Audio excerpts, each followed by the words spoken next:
Akono Grise One more beer Grise so Tomelu by Nenu Yake Otasha Fina Yone Akono Grise Puto Kaka Benjamin Semba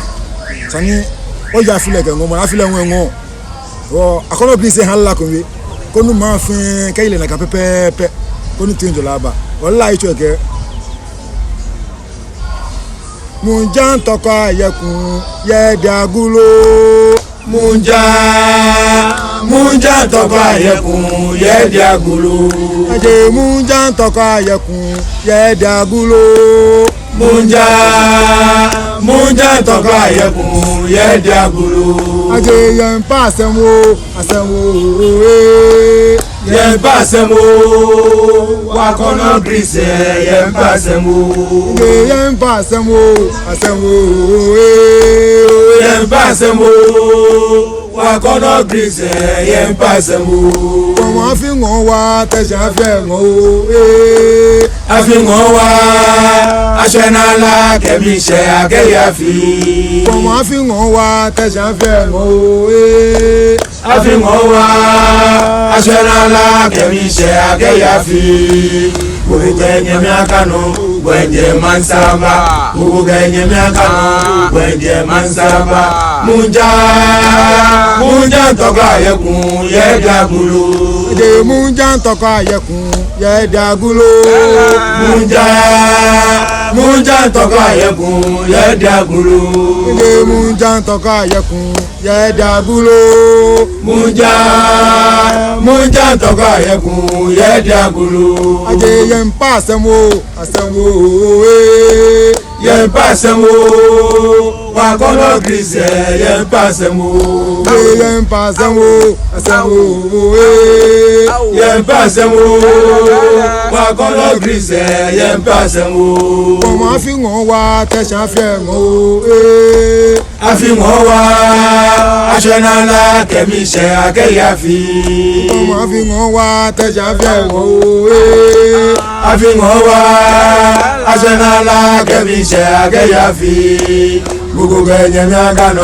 Wenje mansaba Gugu genye miagano Wenje mansaba Munja toba yekun yediagulo Akono Grise One more beer Grise so Eko be we je mi bi ejo leke ha yanju me fe mi bi ejo leke nyeme ni sumo mi nyeme me ni nyo mi fe mi yanju me fe mi bi ejo leke ha mi ka me fe mi bi ejo leke ha yanju me fe mi bi ejo leke nyeme ni sumo mi nyeme me ni nyo mi fe mi yanju me fe mi bi ejo leke ha mi ka me fe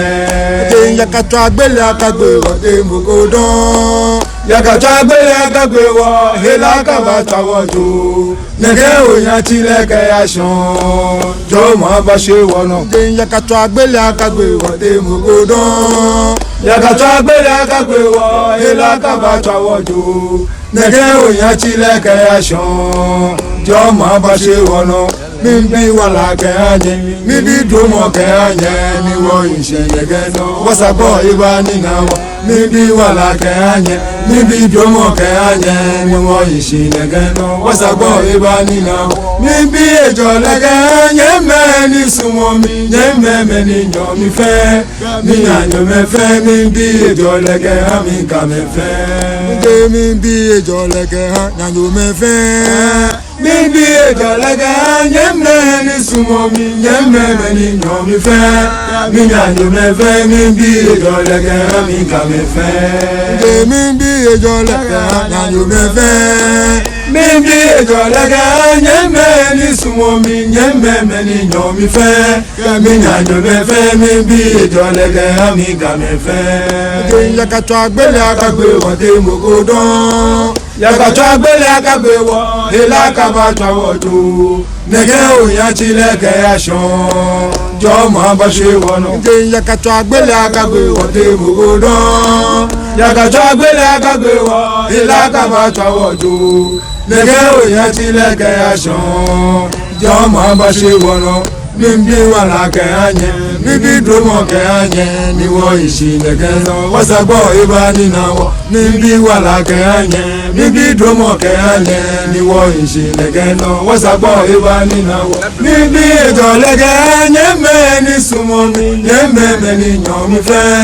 mi nyanye me fe mimbi ejole kanye mi ka me fe